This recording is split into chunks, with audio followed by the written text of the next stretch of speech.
Press the grave accent key on your keyboard and keep it pressed. As long as you keep the key pressed, you will have the radial sliders active. If you move the mouse in the upper direction, you chose the height slider. After choosing a slider, you just move the mouse in any direction to change its value. To stop the value changes, you just release the grave accent key. Let's choose a different slider. Now I'm changing the width slider. You can actually see the slider moving. This also works with the hidden UI on.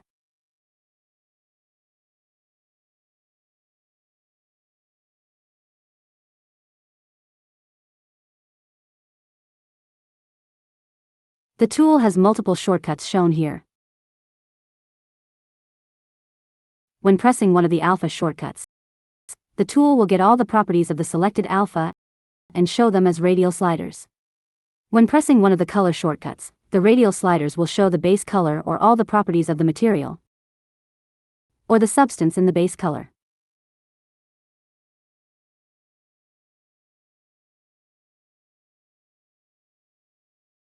When pressing one of the brush shortcuts, you will be able to modify the brush properties.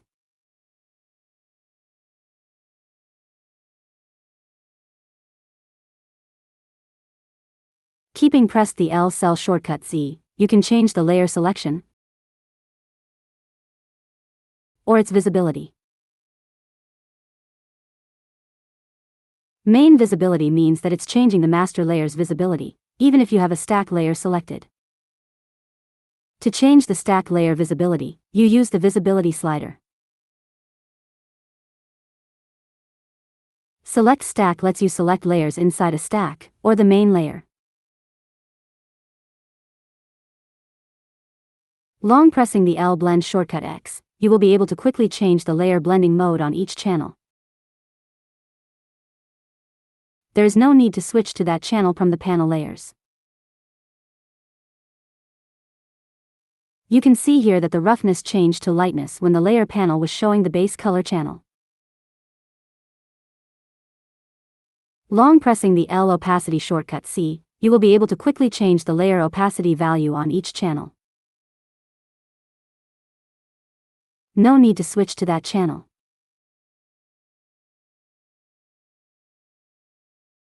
You can see that the base color opacity changed when the layer panel was showing the roughness channel.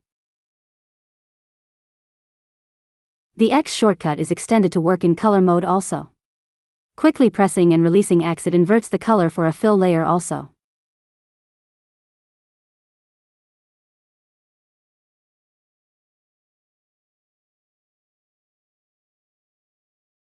The Z key, when quickly pressed and released, toggles between mask and content mode.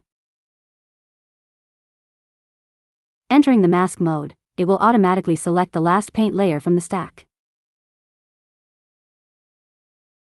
The hide special shortcut will toggle visibility for layers that have the name starting with 2 underscores even if the user is not working on that layer.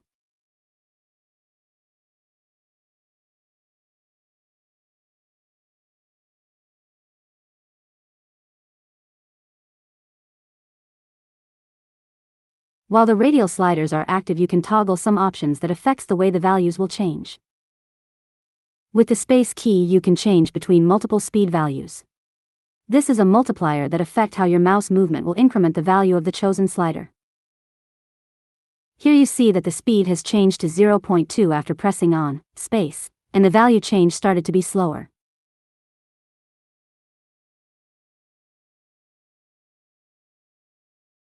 Now the speed is at 0.02 after pressing on space again, and the value change is really slow.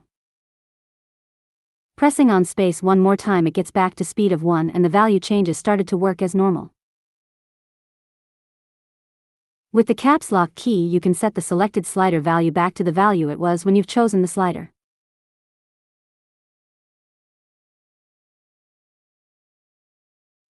With the X key, you can keep the selected slider values between its minimum and maximum.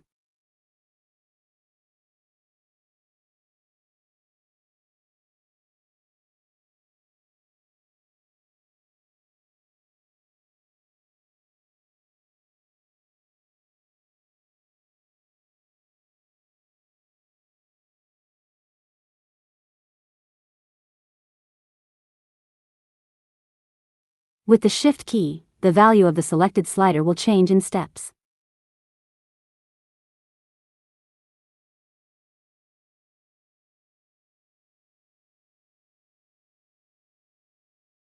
If your alpha has more than 4 properties, the next 4 options will be listed in the radial sliders as alternatives.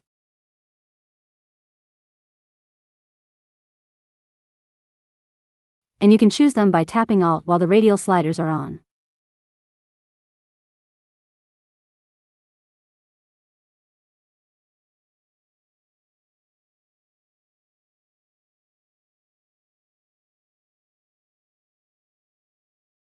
If your alpha has more than 8 properties, then you have extra shortcuts like 1, 2, 3, and so on, to modify the next 8 sliders.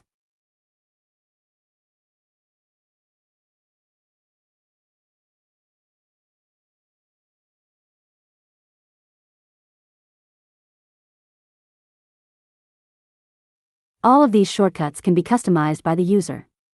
It is recommended to do so for users that have different keyboard layout than English. Watch the customize video to learn how to do that. This is how to solve some known issues that comes in random situations. If sometimes you won't be able to rotate the viewport or the mouse is not moving inside the viewport anymore, just activate and deactivate the radial sliders with a shortcut that works, like A.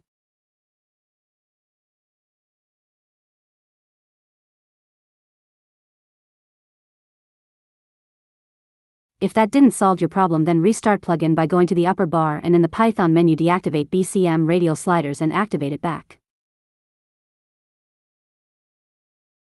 Or you can stop the tool with the Task Manager. In the Details tab you search for python.exe and terminate that process.